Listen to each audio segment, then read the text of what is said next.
Wow, guys, Trump's press secretary destroys Caitlin Collins after she repeatedly asks the same question. You guys gotta check this video out. Before that, I need you guys hit the subscribe button if you're new to the channel so you don't miss none of the latest videos I post. Let's get right to it. Nature is the argument because the reason that the AP was barred, which they said was because they're not using the phrase Gulf of America, they're using Gulf of Mexico in line with their standards.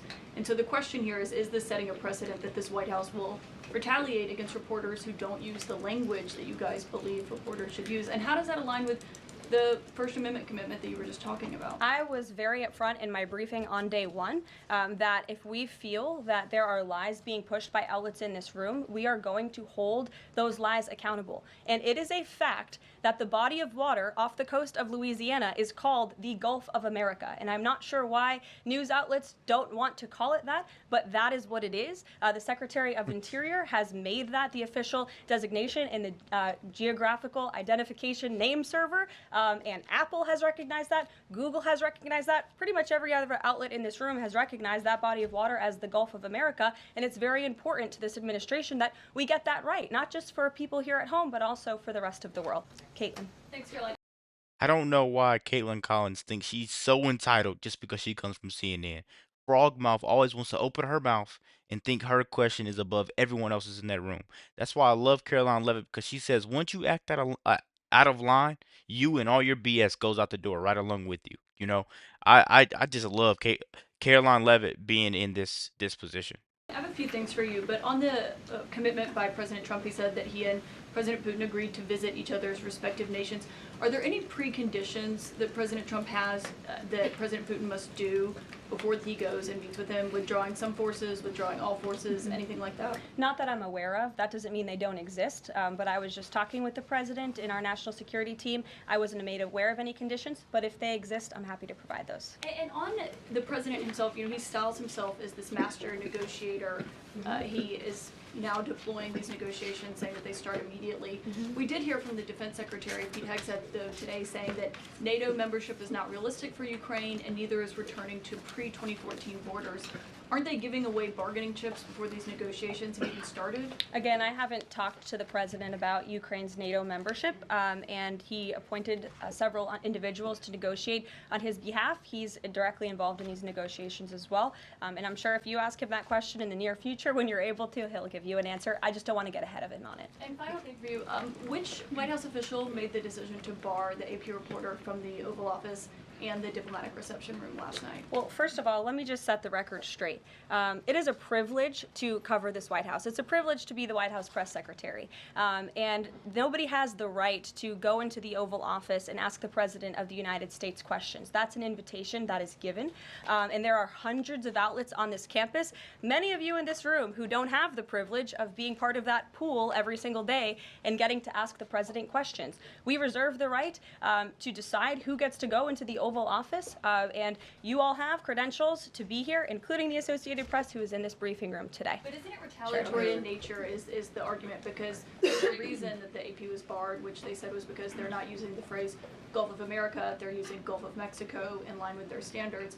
And so the question here is this setting a precedent that this White House will retaliate against reporters who don't use the language that you guys believe reporters should use? And how does that align with the Come on, First man. Amendment commitment that you were just talking about? I was very upfront in my briefing on day one that if we feel that there are lies being pushed by outlets in this room, we are going to hold those lies accountable. And it is a fact that the body of water off the coast of Louisiana is called the Gulf of America. And I'm not sure why news outlets don't want to call it that, but that is what it is. The Secretary of Interior has made that the official designation in the geographical identification name server. And Apple has recognized that. Google has recognized that. Pretty much every other outlet in this room has recognized that body of water as the Gulf of America. And it's very important to this administration that we get that right, not just for people here at home, but also for the rest of the world. I could tell you guys right now, Caroline Levitt is getting pretty mad at Caitlin Collins. She keeps opening her mouth, asking the same exact question. You know, you could pull. I pulled my phone out earlier, and I saw the Gulf of America down there.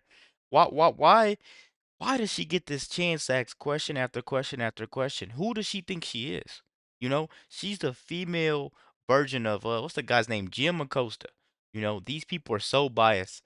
You know, at some point you got to realize This isn't journalism. This is activism. These people go over there and they just act a fool. I can't wait until they take their press passes away. He doesn't need to be in there, man. CNN, I'm telling you guys, you're falling off bad. Sure. Thank you, Caroline. The prisoner exchange with Russia coming at the same time as the president is now announcing negotiations to end the war in Ukraine. The timing of that is hard to ignore. Was Ukraine discussed as part of this prisoner swap? I was not involved in those discussions, so I can't comment on whether that came up or not.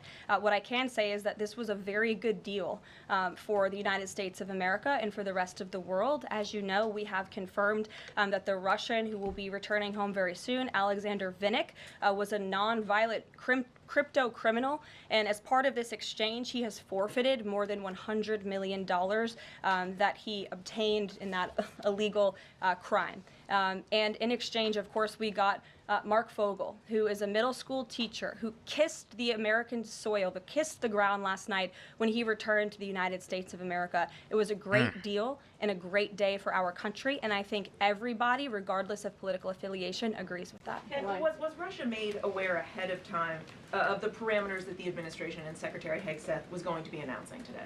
The NATO Yeah. perimeters? Yes. I'm not sure. You'd have to ask Secretary Hegseth in the Defense Department on that, since he announced them.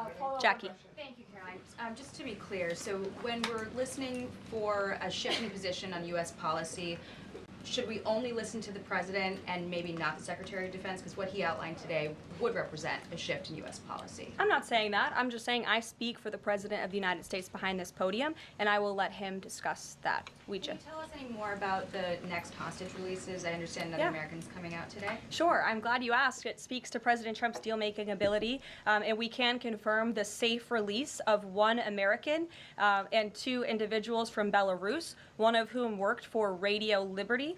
Out of respect for the privacy of these individuals, their request, we have no further details to announce on their identities, but we can confirm that one American was released today, and it's a remarkable victory on the heels of Mark Fogel returning to America last night. Anything on who the U.S. might be releasing in exchange? I don't have details on that at this moment. anyone in I don't have details on that at this moment. I do know that these three individuals have been released and are on their way home to their respective countries. Ouija. Caroline, thank you so much. Can you explain how President Trump envisions the war in Russia and Ukraine coming to an end? Does he expect Ukraine to hand over all the territory in question? Again, these negotiations are ongoing. I will allow the president to divulge any red lines that he may set, but I think as deals in the past have come to fruition, the president has proven one of the things that makes him a very effective negotiator is not revealing what he's anticipating from both sides, but he is at the forefront of these negotiations in addition to the very qualified individuals who he's tasked with speaking to both President Putin and President Zelensky. And speaking of deals, a meeting with the President of the United States offers any foreign leader credibility. Was it part of the prisoner swap with Fogel that President Trump agreed to meet with Putin? Again, I was already asked this question. I said I was not made aware of that, but we can certainly get you an answer on that. I'll check in with the NSC. Sure, Monica. Thanks, Caroline. It's clear that this administration is dedicated to both truth and transparency. We know that with DOJ, but we also know that because this administration recently announced it's going to declassify the assassinations of Martin Luther King Jr., JFK, and RFK. I'm wondering, is it likely that we're going to see more information regarding the assassination attempts on the president's life while he was on the campaign trail?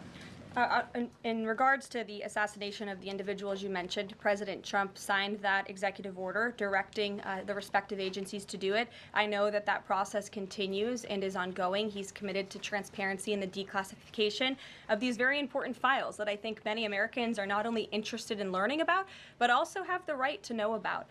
As for the two heinous assassination attempts on the president's life, he's spoken to this publicly. I've spoken to him about it privately, and as he said publicly to all of you, he feels he has a right to know about further information about the individuals who tried to kill him, tried to take his life. And so, if and when we get that information, I'll leave it up to the president to decide whether or not he would like to reveal it. But I believe in the effort of transparency that we've seen consistently from this president, he certainly will. Guys, I'll end the video out by saying this. It looks like Jim Acosta has transitioned.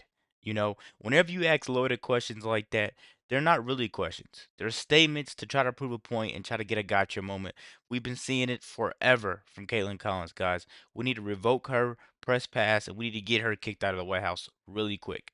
Let me know what you guys think about this quick video. Be sure to like, comment, subscribe if you're new. And as always, let me know what you react to. We're out.